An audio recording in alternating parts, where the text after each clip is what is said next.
Whatever it is that you want to do, you want to do it massively. I have a friend who was telling me that his sales were down. I said, well, how many phone calls you make a day? He said 25. I said, double them. Make 50 or 75 or 100. He said, oh man, that's just too much. What do you mean too much? You behind on your bills? You're talking about too much? You know one way to get back on your feet real quick is to miss 2 car payments? There's no competition out here. Decide that you're going to push yourself. Most people won't do that. Most people give up on themselves easily. You know the human spirit is powerful. There's nothing as powerful. It's hard to kill the human spirit. They asked Benjamin Disraeli, a man who became the head of a country at a time when Jews were not allowed out after 10 o'clock. They said, how did you do it? How do you achieve it against such great odds? He said, nothing can resist the will of a people that will stake even their existence on the extent of their purpose for good. That when you have a made-up mind, when you decide that you want to do something, I was reading something the other day, he said the power to hold on in spite of everything, the power to endure, this is the winner's quality. The hunger, the ability to face defeat again and again without giving up. This is a winner's quality. You have that quality within you. When you're hungry, you don't care about the facts. You don't care about the odds. There's greatness in you. And you've got to learn how to tune out the critics outside and the critic inside.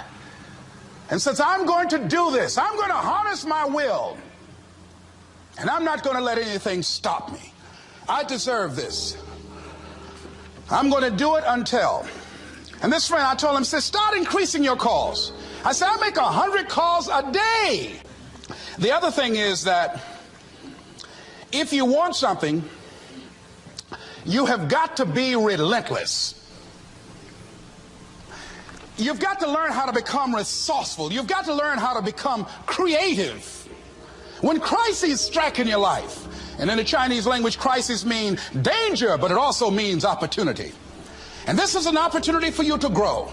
And you've got to be so relentless, regardless of what comes down the pike, that you're always looking for a way to get over, always looking for a way that you can break through, and always looking for a way that you can strike a telling blow. Live your life with passion, with some drive. You've got to watch the people, the relationships that you develop. Have people of kindred mindsets. If you're around folk who are dead and negative all the time, they will affect you. You want people that are around you that have smiles on their faces, looking good. So you've got to watch your countenance, watch your face, have an uplifted expression, watch your body posture. All of these things affect you psychically. You got to be the kind of person that you are fearless. You are unstoppable. And because you are unstoppable, because you've got power that you haven't even begun to use yet, you owe it to yourself to release your brakes. How many of you have the experience of pulling out of your driveway and you mashed on the accelerator and the car was just going, and couldn't move, and you mashed harder and it couldn't move, and then you discovered you had your emergency brakes on, and then you release those emergency brakes and it goes, choo! Have you ever had that experience before? Most of us go through life with our brakes on, holding back, not giving all that we have, not sharing all of ourselves. Most of us go to our graves still holding on rather than releasing it. What are some of those things that keep us from releasing it? Because of past experiences, past defeats, past pain. We look back, well, it didn't work out then. It probably won't work out now. Many people get confused their performances with who they are. That if my speech tonight doesn't work, it doesn't mean that I'm a bad speaker. It means that what I did didn't work tonight. And I've got to separate what I do from who I am. And I've got another shot. See, the last chapter to your life has not been written yet, and it doesn't matter about what happened yesterday. It doesn't matter about the things that you've done that you feel guilty about. If you wouldn't do it today, you're convicting an innocent person. Something I'd like to share some ideas and thoughts with you. I'm not asking that you believe anything that I say. I'm not asking that you agree with me. And if there's something that I say that can fit and work for you, I say use it. If not, discard it and let it be.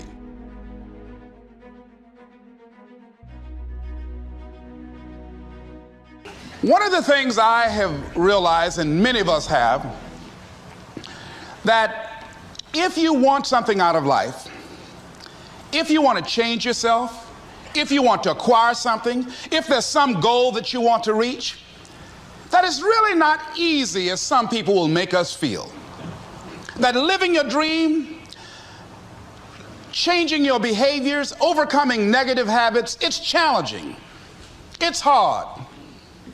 That living alone is just very difficult. And once we begin to come to grips with the fact that living is difficult, life is very challenging. I heard a song once by a guy named Dimples called, "If it ain't one thing, it's another." You will never ever have a problem-free moment in life. There's always something.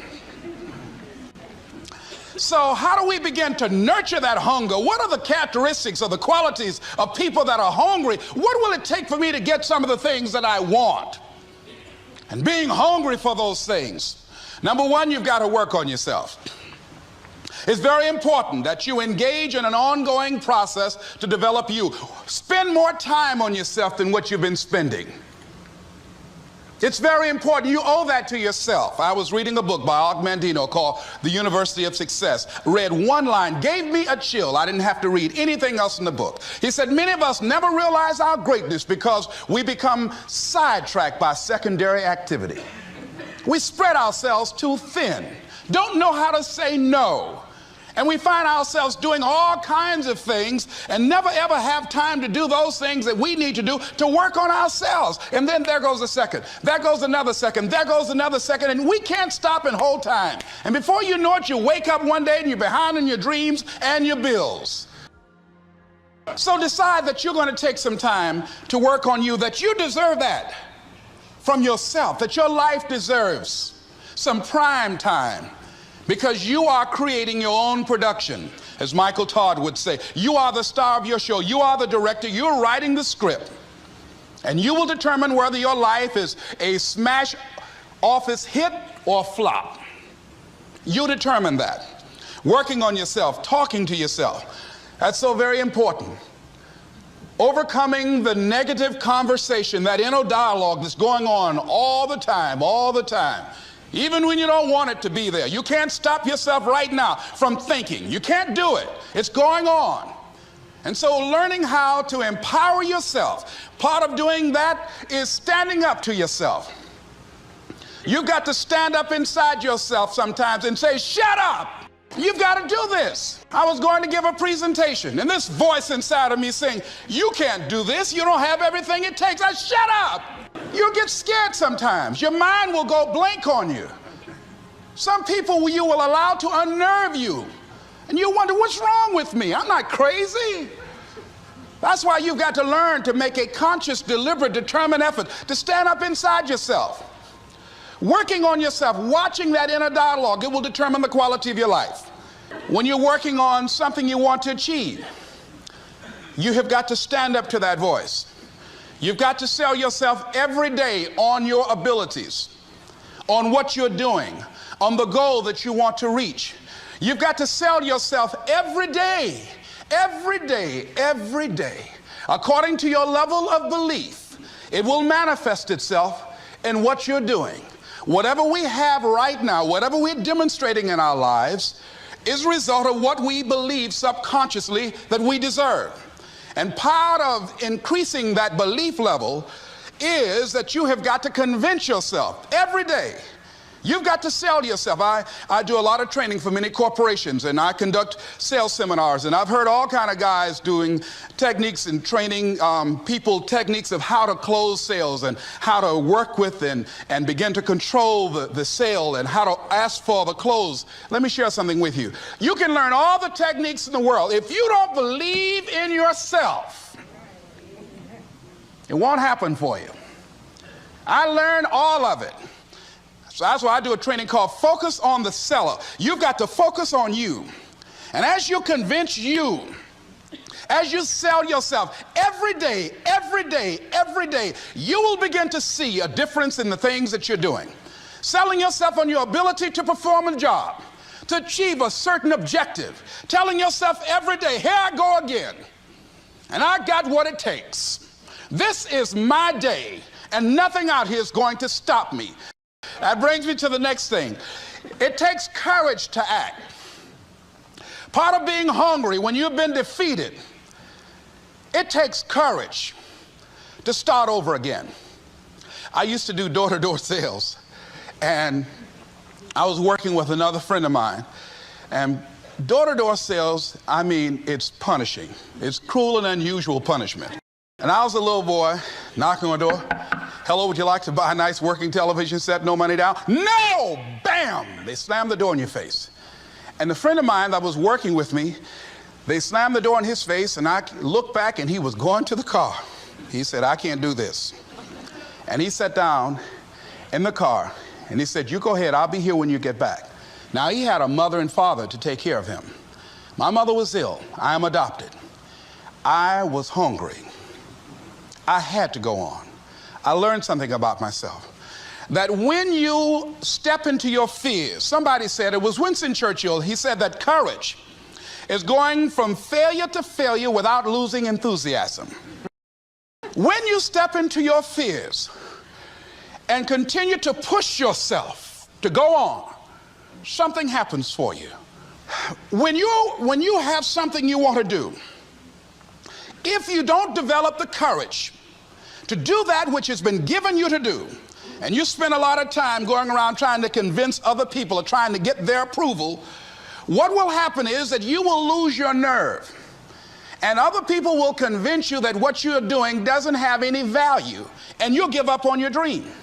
It's an interesting thing about life, I've also found, that if you don't have the courage to act, sometimes, and particularly, if you have something special to do, life will move on you. If it were not for life, I would still be a disc jockey. I didn't just leave voluntarily to go to the state legislature. I was fired. I was working on a job, and I came home one day. I was married at the time, and I told my former wife, I said, that guy Bert I work for is stupid. She said, if he's so stupid, why does he sign you a paycheck? That night, I could not sleep well. Here was a guy that was controlling my life. I was going through all kinds of changes because this man controlled my paycheck. And it was Carlyle who said, truth crushed to earth shall rise again. Winston Churchill said, the truth is incontrovertible. Malice may attack it, ignorance may deride it, but at the end there it is. And we know scripture that says, ye shall know the truth, and the truth shall set you free. And the truth that I had to come to grips with, that I wasn't in charge of my destiny. The truth was that I wasn't giving all that I had. The truth was that there are some things that I wanted to do, but I didn't have the courage to act on those things. And the truth was that Bert Childs was a blessing to me. He made life so miserable for me, I had to start looking at my life differently. I started going to work earlier. I started being the last one to leave there. I started working harder than anybody else. The other guys could not. Why would you work so hard, Les? I said, I'm not working for them. I have been cheating, Bert, I thought. I've been cheating myself and my family. Wherever you are, whatever you're doing, do it with everything that you have. Develop the habit of giving more than what you're paid for. Develop the habit of setting standards that others will be measured by. Someone said, do not go where the path may lead, but go where there's no path and leave a trail. Before April 1954, The common belief, the universal belief, because it had been tried again and again and again, and people had failed, the belief was that man was not physically capable of breaking the 4-minute barrier, that he could not run a mile in less than 4 minutes. That was the belief on the planet. It had never been done.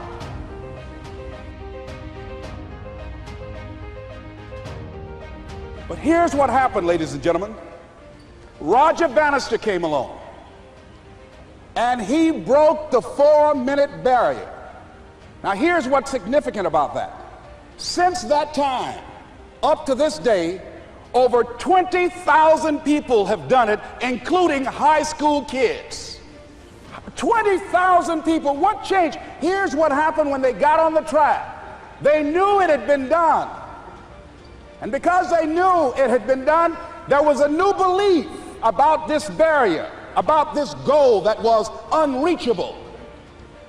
And those 20,000 people got in the race believing, knowing in their heart that someone had done it, that it's possible, that they could do it. And I'm saying that if you know anybody that had some goal, some dream, something they wanted to do, and they did it, then I'm saying that you know in your heart that if someone has done it, then you can do it. It's possible. And that if someone can make their dream become a reality, that it's possible that you can make your dream become reality. And so as you begin to look at where you want to go, beginning to embrace that, it's possible. I'm blessed and highly favored. I've got a lot going for me. I got some good stuff in me. And it's possible that I can bring my greatness out here in the universe.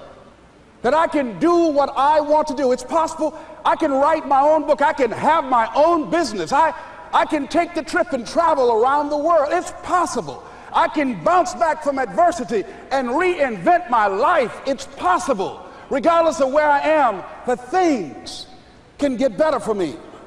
It's possible. I'm thinking about two men right here in Chicago who were fairly successful, similar background, educated. They worked for a corporation for many years, and they were among many people that were laid off. Two guys who were very good friends. One went out looking for a job for several weeks along with the other one, and they faced disappointment and rejection again and again and again. They couldn't find any work, which is the story of many people across this country. One guy stopped. He became discouraged. He stopped going. He stayed home looking at television, became very argumentative and toxic with his wife, drinking beer, getting on the phone, talking to his other negative, unemployed friends, and he just gave up. The other guy kept looking for a job everywhere he could go. Every time he could get an opportunity, kept asking people, networking, checking the newspapers every day. Kept going everywhere he could, trying to find a job. You have too much education. You're overqualified. You won't be here long enough. He kept going. He kept going. He went to a place and said, look here, I tell you what, if you can't hire me, and I know you can use my talents, abilities, and skills, I don't want to sit home and do nothing. Just let me do some volunteer work. You don't have to give me anything, all right? I just want to work. I want to be busy. Guy said, okay, it's on you now, but don't expect me to give you anything. It's okay. This guy came in and worked. He was the first one there. The last one to leave was the best employee there. About 4 weeks later, one of the top managers quit. They were looking for a replacement. Guess who they selected? This other guy. This guy who was volunteering his time. He got the job. What was the difference between the two men? Eyesight and mindsight. Eyesight is judging on what you see, judging according to appearances. But mindsight is how you interpret what you see. One guy said, it's not possible, it's over, I'm finished. I can't do it. I can't make it. He surrendered. I've faced rejection again and again. I'm not going anymore. There are no jobs out there. But this other guy, he felt that in spite of the no's and rejections, in spite of how bad the economy is, in spite of what the newspapers are saying, that it's possible that somebody somewhere will give me a job. He just kept going, thinking it was possible. And guess what, ladies and gentlemen? That's what we have to do with our dreams. Because things happen to you in life that you can never, ever anticipate. And many times when those things happen, you want to give up. I remember when I was in broadcasting, when I was a disc jockey, I became very controversial, not only being a disc jockey, but I felt that radio was something that you not only entertain people with, but you also empower them, you educate them. And I got fired. I didn't just leave, they fired me. They took my microphone. I thought that was who I was. No, ladies and gentlemen, it wasn't. I had to do something else. And I didn't know what else I could do. See, here's what I'm looking at. What are the uses for your life right now that you haven't even reached for yet? See, I believe that when you don't have enough encouragement to act on your dreams or ideas, or you're not enlightened enough, that life will act on you. Some decisions are major decisions. And also there are a lot of small decisions that we don't make, that they tax our minds, they drain our energy, they create a lot of anxiety and nervousness and mental torment because we don't take care of it. We decide not to decide, which is a decision. Deciding to decide, to act, is a major, major challenge for all of us at different points in different areas of our lives. And there are things that happen to us along the way, experiences that we have that prevent us from working through the mental block of acting, of doing those things that we know we ought to do. And so what I want you to think about is, what is there that you know you need to do, that you want to do this, but for some reason or another, you've been holding back. For some reason or another, you just have not been able to gather your nerves or be able to work through the procrastinating or putting it off or justifying or blaming. Some reason or another, you just haven't done it. And you know you ought to do this. You really want to do this, but you don't know why you haven't done it. Anybody know what I'm talking about? Raise your hand, please. Okay, then I've got company here this evening. I'm not talking to myself. Now, first of all, we know that this is not easy. Because in order to begin to reinvent your life, you've got to make a conscious, deliberate, determined effort. That you really have got to put all of yourself into it. It's very challenging to act, to do those things. There are times when you're looking at it and you say, I know I need to do this, but I don't feel like it. I don't want to do it. I know I need to do it, yet leave me alone. No, I don't want to do it. So what do we do? What are those things that cause us to do like that? I think that among the things that prevent us from acting is the fear of failure. And if you've already failed, you don't want to fail again. The pain of that, the disappointment, the fear of loss is another thing. Because many times when we do those things that we know we need to do, we feel that we might lose somebody that we love very much and care about. We don't want to hurt anybody. Many of us don't act because we want other people's approval. We want everybody to like us and to accept us. And that's not possible. Many of us don't do the things that we want to do and don't act because of lack of self-confidence. We don't believe enough in ourselves. I have a friend who's been working on a job where she's miserable, talented, want to go to another place that she can do what she wants to do and make the kind of money that she would like to make, and had some offers. But because of her fear and her lack of self-confidence of things might not work out, she won't take a chance on herself. So there she is, spending 8 hours a day, 5 days a week, and she's miserable. She hates to go to work. They're not paying her what she's worth. She knows it. But yet and still, she won't do that which she knows she must do, and it's wearing her out. There are a lot of people that their jobs are making them sick because they won't act. You check out the absenteeism and the people that are depressed. You see them coming to work angry. How you doing? I don't know.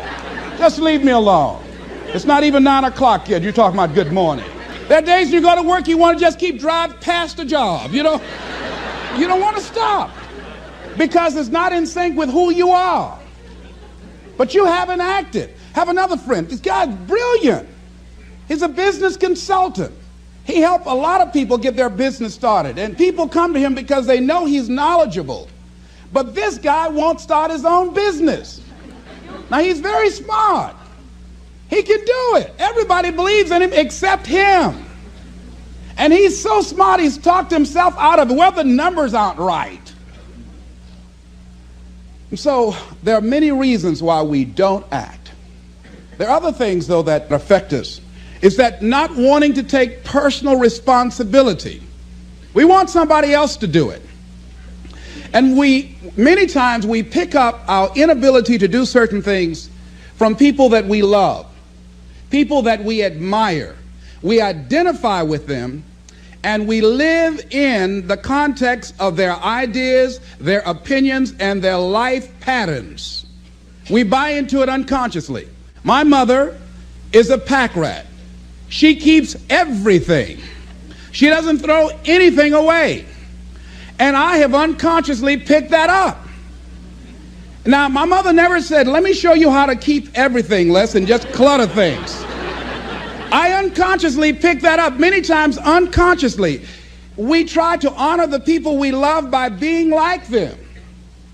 By the same token, I realized something about myself when I had some major decisions to make, and I found myself acting like my mother. See, my mother's the kind of person that when she has a problem with one of the other foster children that she adopted, she won't confront them. She will call me. Les, why don't you tell Linda to move? She's lazy. She won't go to work. She runs the street all day, and then she comes home and wants to sleep all day, and I think she's doing drugs. I said, but Mama, why don't you tell Linda that? I bought the house for you. I told you when she wanted to come home, don't let a grown person come there and take care of them. You let her in. Well, after all, she's my child. Mama, then you handle that. When I tell her to leave, she say, Mama say I can stay. Mama, can I stay? And you tell her yes, and then you call me and say, she's still here. Why worry me with this? So Mama hasn't developed the courage to act on that. Some people won't act until there's a crisis situation.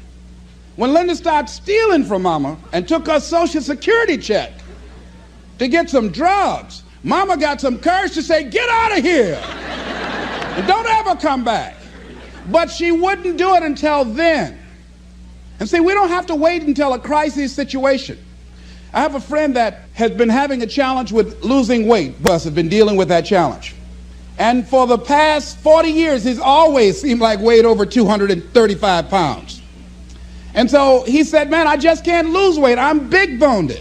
I said, Bud, I've never seen any fat skeletons. No, you need to act on your health. You can change this. You don't have to go to your grave fat. We're all digging early graves with our teeth. We don't have to do this. They need to have a support group around M&M peanuts. You want a support group on something, and throw Snickers in there too. Bud and I can tell you about the help we need with that. So what happened with Bud, though, he became ill a few weeks ago. See, Bud in the last few weeks has lost more weight than he's ever lost, even when we were competing with each other, betting a lot of money. But what happened was, Bud became diabetic. He went into an insulin shock. He didn't know that he was diabetic. His blood sugar became high. And the doctor said to him, you are diabetic. You're going to have insulin shots every day. You're going to have to change your diet. And let me tell you what's going to happen if you don't do what we tell you to do. Number one, there's a possibility that you can become an amputee. Number two, you can go blind. 3, you can become impotent. Bud say, help me. Like those guys with Paul, when Paul broke out of jail, those guys say, tell me what I must do to be saved. Bud wanted to be saved. I say, Bud, you want one of my peanut butter and jelly sandwiches? No. I said, Bud, I can't believe you're eating vegetables, man. You're exercising. He said, that's right, and jogging in place too. Now, he had the ability to do it before, but there's some people, it takes that kind of crises to bring them into reality in order for them to act in their own best interest. Some people have to hit rock bottom in order to rise. I don't know why. You want to begin to look out on your life and what you want for you. And I think that when we begin to focus in the area of what does it take for us to act, I think we can say events can inspire us to act, like that particular event in his life. Circumstances. A friend of mine, he wanted to do something and he just did not have the motivation and the drive and the confidence within himself. But his circumstances changed overnight through an acquisition of the company that he worked for. He lost his job. Through the inspiration of desperation, he had to act. See, life also are things that can inspire us to act. See, if we don't have the courage, and that's what it takes, courage. It takes guts to do that which you know you need to do. If you don't have the courage to act, life many times will move on you and make you act. Whatever you do, you want to develop technical mastery. You want to be the best at what you do. You want to master it. See, part of self-motivation is you've got to find something that gives you a strong sense of competence. Well, you become known for that. You develop a reputation of being good at doing that. You set some high personal standards for yourself. You're not competing with anybody else. You're just unfolding yourself to be the best person that you could be. That you want to give the best quality service that you can give, because that is a statement about who you are. The other thing that's the key to self-motivation is recognize the fact that you're going to get into some slumps. Recognize the fact that you're going to encounter a great deal of failure in life. It goes with the territory. But in the face of that, you want to be relentless. When you want something, you don't expect everybody to say, oh, you want this? Oh, great. We want to give this to you. You're such a nice person. You're doing it for your family, aren't you? Great. No, life isn't like that. No, many doors will be closed in your face. Many loans that you will want. And they'll say, no, you don't have enough collateral. You don't have enough credit. And most people will give up. But you've got to decide that I'm going to be fearless. I refuse to be denied. And I'm going to go all out. I'm going to be relentless. I don't care how many no's I encounter. I like something Isaiah Thomas said when he was getting ready for a basketball game. He said, I'm going to either shoot us in or shoot us out. But I'm not going to not do anything. And that's the way to go. You can't make a basket unless you shoot the ball. You can't hit a home run unless you take a swing at it. Most people won't even take a swing. Well, I probably won't make it anyhow. That's the conversation within. They probably won't give it to me anyhow. If you want something, you've got to be relentless. You've got to decide, I deserve this, and I'm going to have it. And you go all out to get it. That drives you. The next thing is that when you want something out of life, you've got to be willing to go into action. Don't wait around for things to be just right. Don't wait for things to be perfect. Don't wait for the ideal situation. It will never be ideal. There will always be a reason. Well, as soon as the children grow up, as soon as I pay my bills, or as soon as I get my divorce, as soon as I get enough money together, do what you can, where you are with what you have, and never be satisfied. A lot of people never take a chance in life. They don't want to take any chances. They want the situation to be ideal. See, that's not walking by faith. That's walking by sight. If I can see it, I'll do it. No. That's a lot of people saying, if I can see it, I'll believe it. No. If you believe it, you can see it. And don't be disturbed because no one else can see it. That's not unusual. That is ordinary. But because you want some different kind of results in your life, you've got to be willing to be unreasonable. If you want unreasonable results in your life, you've got to be willing to be unreasonable. Part of being unreasonable, you don't judge according to appearances. Part of being unreasonable, you can see it because you believe it. That's part of being unreasonable. Part of being unreasonable, you're like Paul, who said, you must have the faith to call forth those things that be not as though they were. That's part of being unreasonable. Most people won't do that. Most people say, call me when you get it together. The other thing is that one of the keys to self-motivation that empowers you is that you want to find a cause larger than yourself. Find something that you can contribute to. Find something that you can make a difference because you can. Part of what feeds your larger vision, part of what gives you a reason for being, part of what gives you your life is being able to give something back. Say, I can't afford to give anything. You can't afford not to give. Give your time. Give your talent. If it's nothing just to go over there and lick envelopes. I don't know exactly what I'm going to do, but I'm going over there. It's part of my tithing in the universe. Once you develop that special sense of mission, and that's what you develop when you're part of a larger cause than yourself, it drives you. You don't need an alarm clock to get up in the morning. You have special power. You'll go places and folk will like to be around you. They will know there's something different about you.